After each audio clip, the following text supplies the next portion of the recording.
So remember, it's all about those conversations. The conversations are super, super, super important to get very comfortable with, because the reality is, in this day and age, with this agent compensation, when you're on the listing side, it's all about the offers that come in. It's all about what are the offers that are going to come in and what is the net amount that my clients are going to get. Hey everyone, welcome back to another session of Build Your Business with Brittany. I'm Brittany, a real estate agent, coach, and investor, and every Thursday at 2 p.m. we gather to share tips, strategies, and insights to help you grow your business to the next level. Whether you're a brand new agent or a seasoned pro, there's something in these trainings for you. Now let's jump into this week's topic. So, a couple of common questions that I get, I wanted to go through at the beginning because I feel like we'll talk about it, and then once we actually go through, I'll mention this is where you put this in. This is where we write this down so that it's documented. This is where we make sure that we say this. So I want to make sure that you guys have a good understanding of this. These are the common questions that we're going to go through. So number one, how will I get paid? Of course, this is the most common question for everybody because it's an important one, and this is the biggest thing right now to try and figure out with this NAR settlement and all this shakeup that's happening. We want to figure out how we're going to get paid. Now, on the listing side, it's a little bit easier because it's a little more clear cut because it didn't change very much. The way we get paid is the way we've always gotten paid. The conversations that we're having might be a little bit different. So, for instance, in the past, we might say, okay, we're going to charge you, seller, X percent. Let's just say 6%. We're going to charge you 6%. And in general, about half of that was automatically going to the buyer side. So the seller's brokerage was paying the buyer's brokerage. Well, all of that has gone out the window, and now brokerages are not paying each other. Now the seller is paying the seller's agent, the buyer is paying the buyer's agent. However, we still can negotiate because everything has been, always will be fully negotiable. So we can still negotiate and say, okay, so seller, you're going to pay your side of the compensation, the listing agents, but we might also want to offer compensation to the buyer side. We'll talk about why that is going to be a benefit to them or might be a benefit to them. But we want to make sure that we understand this and we understand how we're going to have this conversation. So you can do this a number of ways. I know I have, and I've mentioned it to you before, but I have a menu of services where I say, okay, if you want these services, full service, it's going to be X. Full service plus is going to be X plus whatever. Full service plus is going to be X plus Z. So you can decide for yourself how you want to do that, what you want to do. If you wanted to do a menu of services, if you wanted to say this is what it is, if you want to negotiate, if you want to give options, it's totally up to you. But the idea is that now you are only charging for your side, and then the other side is different.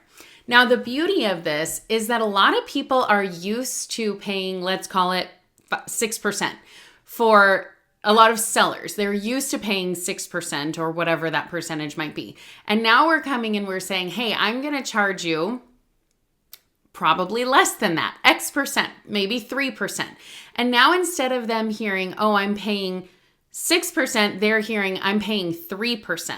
That feels a lot better, even if it all comes out in the wash, it's all going to be the same because they're probably going to end up paying the buyer side commission anyway, but it still feels different. Of course, anytime we're paying a different amount of money, a lower amount of money, we as consumers feel good about getting a deal. We feel good about getting what we pay for.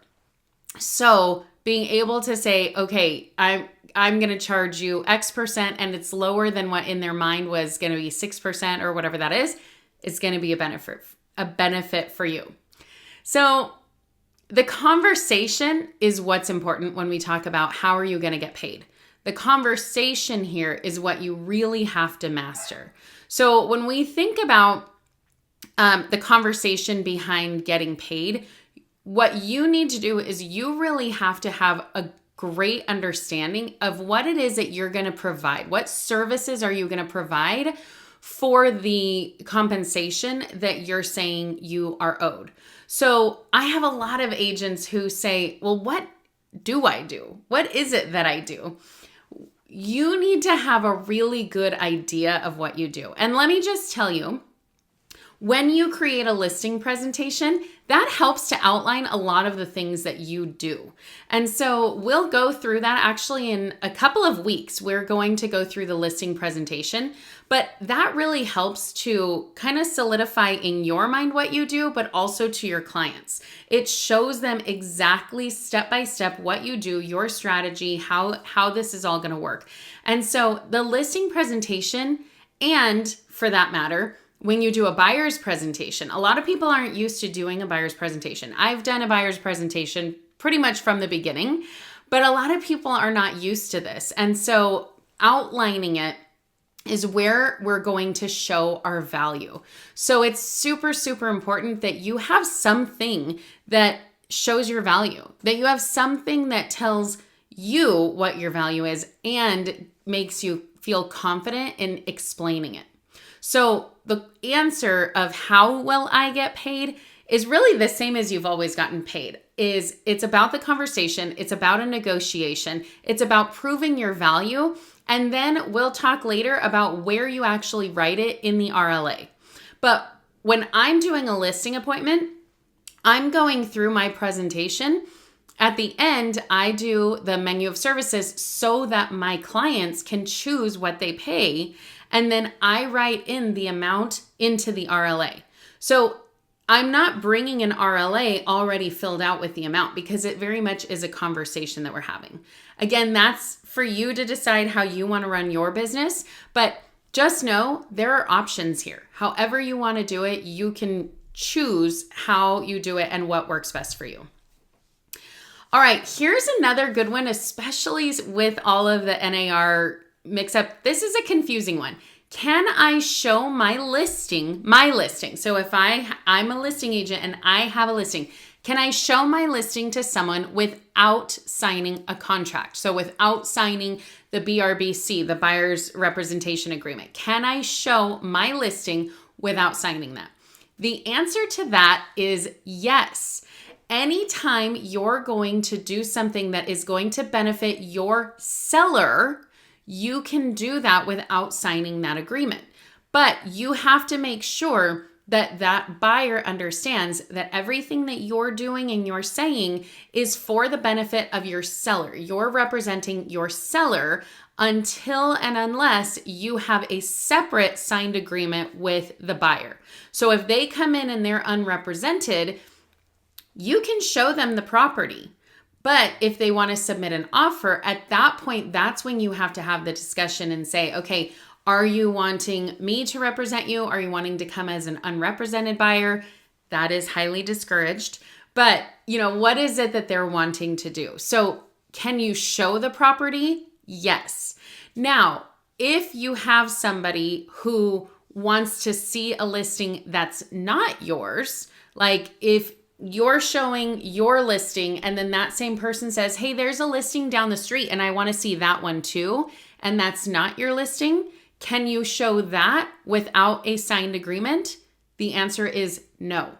You cannot show another listing because that's not benefiting your seller. You are working for your seller. Now, if you want to show them another house and they agree to sign a representation agreement, then absolutely go and show them all the houses that you want. But you cannot show them a house without an agreement signed unless it's your own listing.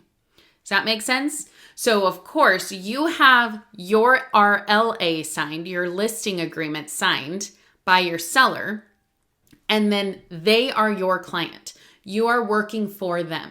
So everything you do is going to be to the benefit of your seller. Every conversation you have, everything.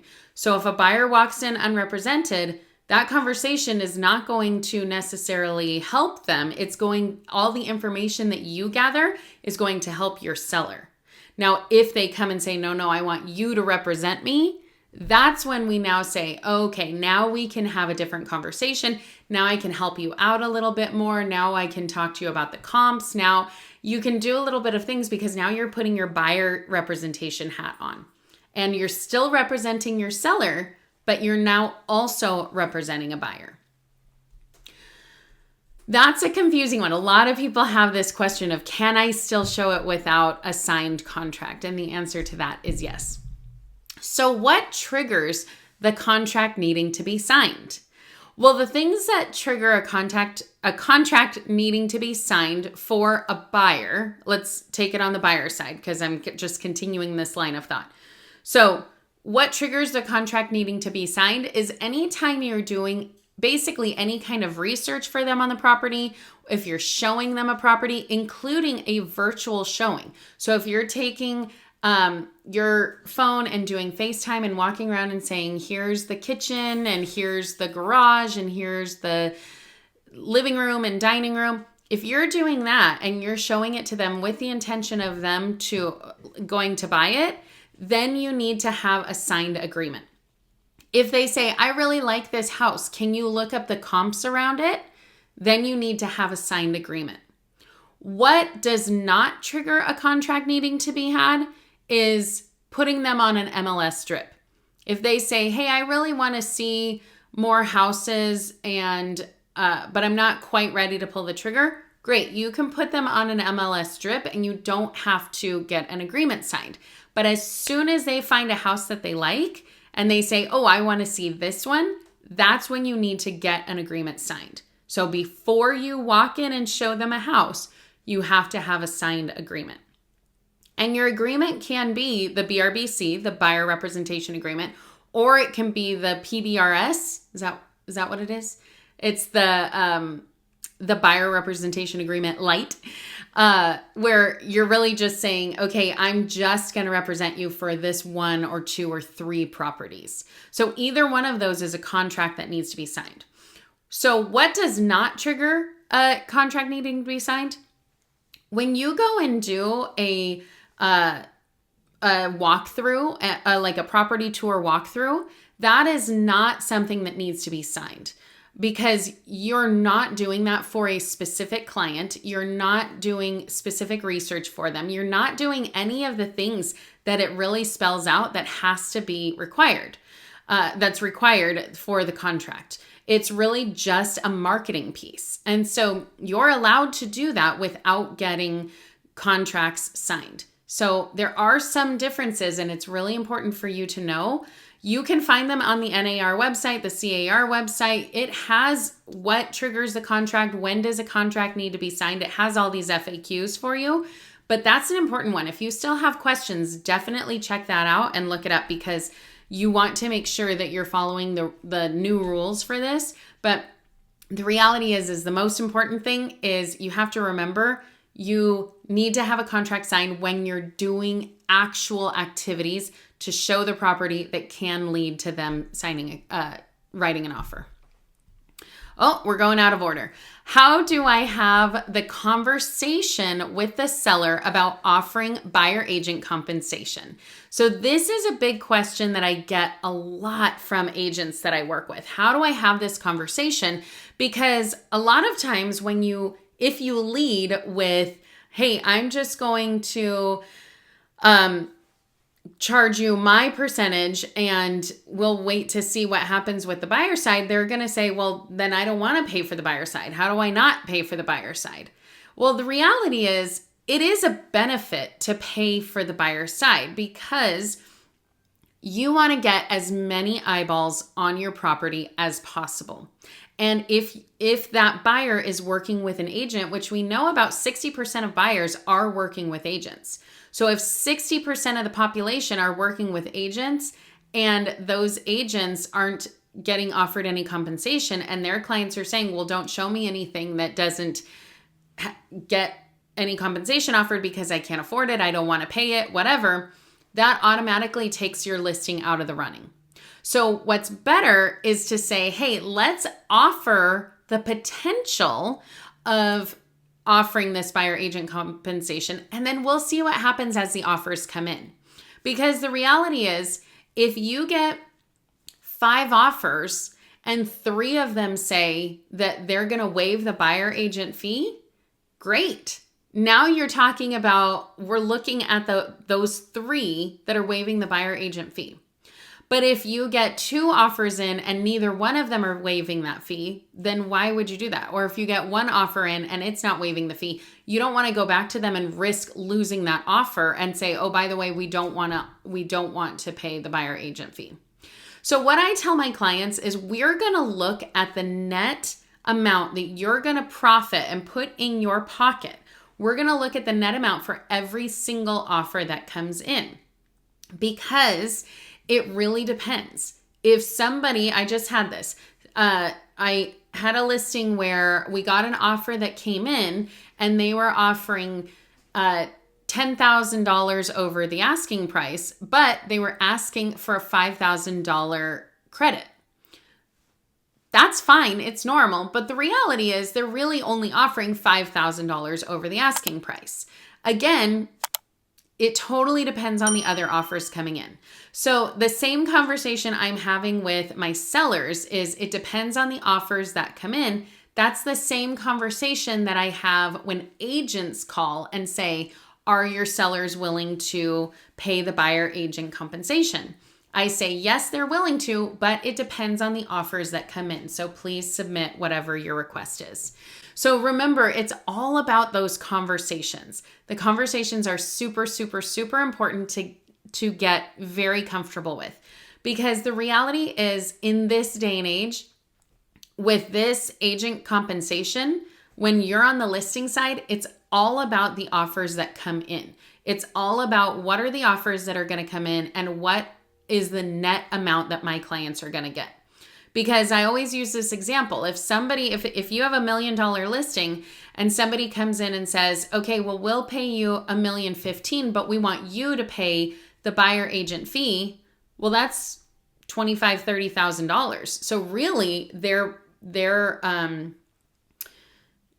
offer is much lower. But if somebody else comes in and says, we'll pay you full price, but we'll pay that buyer agent fee, well, now you're looking at a net gain of about $25,000, $30,000. So it's always so important to look at every single offer individually as they come in. But these are the conversations we have with our clients. It all depends on the offers that come in as they come in. But you definitely do want to have the conversation that it's a benefit to offer that buyer agent fee, to at least consider offering it. What I always do is I bring a net sheet to my listing presentation. And I say, okay, I always put in at least a 2.5% fee to the buyer side so that they can see that and they can see, okay, we're still profiting a good amount. So I bring a couple of different options, because most of the time I don't know what the condition is like. I don't know about this house. So I bring a couple different options on if we need to list it low, if we can list it a little bit higher, but I always put in that buyer agent compensation, because $25,000, $30,000 is a big shock if I haven't already prepped them for that. All right, we're still going out of order. How do I win the listing over a more seasoned agent? This is a great question, and it is entirely possible. How do you win the listing over a more seasoned agent? First of all, just because an agent is seasoned does not mean they're better. I worked with an agent. I will not name names. I worked with an agent on the other side of a transaction who, we'll just say, was not very good. And every single time we had a disagreement, we had a confusion, every single time something happened, she would tell me, I've been licensed for 32 years. And I was like, have you been practicing real estate for 32 years? Because I cannot imagine. Everything she was doing, she was messing up on. It was a disaster. And it was all on her. And so for her, she lost her clients easily tens of thousands of dollars because of mistakes that she made. And so seasoned agents, the length of them being in the business does not automatically equate to knowledge, wisdom, understanding, success, any of that. So we need to make sure that we don't feel the pressure of that as agents. You know, just because we're up against a more seasoned agent does not mean that they are better. But what you really need to do is you really need to figure out what is your unfair advantage. We talk about this all the time, but so hopefully you've thought about this. What is your unfair advantage? How do you win over somebody else? Is it that you know those contracts front ways and back ways, you are not going to make a mistake? Is it that you're super detail oriented? Is it that you are able to help them strategize? Is it that you're able to help them with making a really good financial investment? Is it that you have excellent customer service and you are not going to skip a beat? Is it that you are fun and friendly and, you know, able to really like connect with them and help them through the process?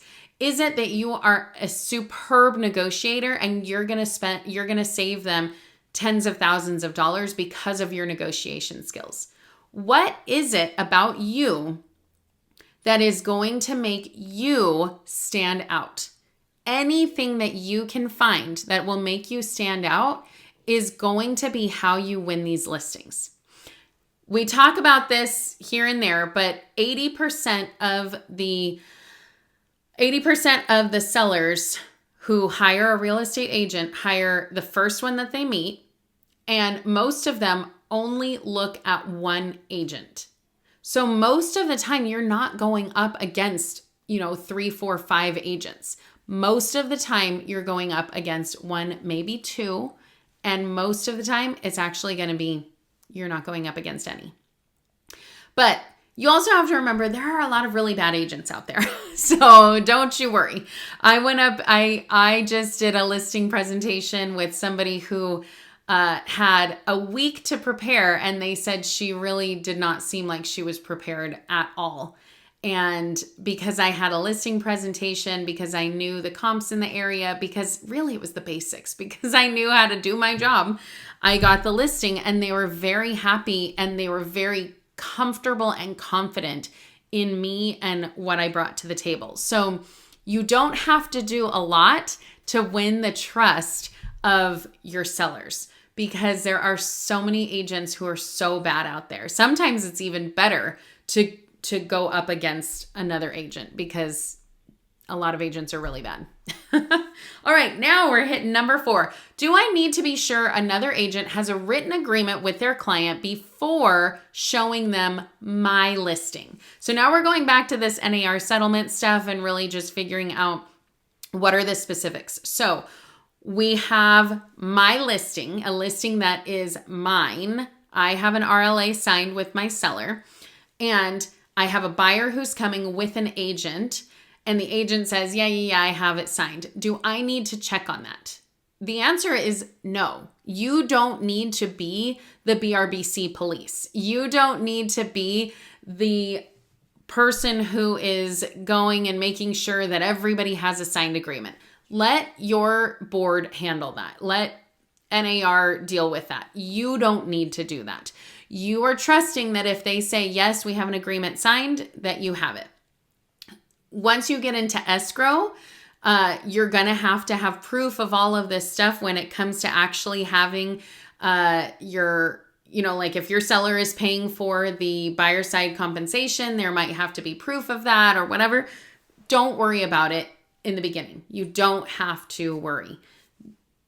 If they're saying that they have a written agreement, if they're saying this is their client, we just take them at face value.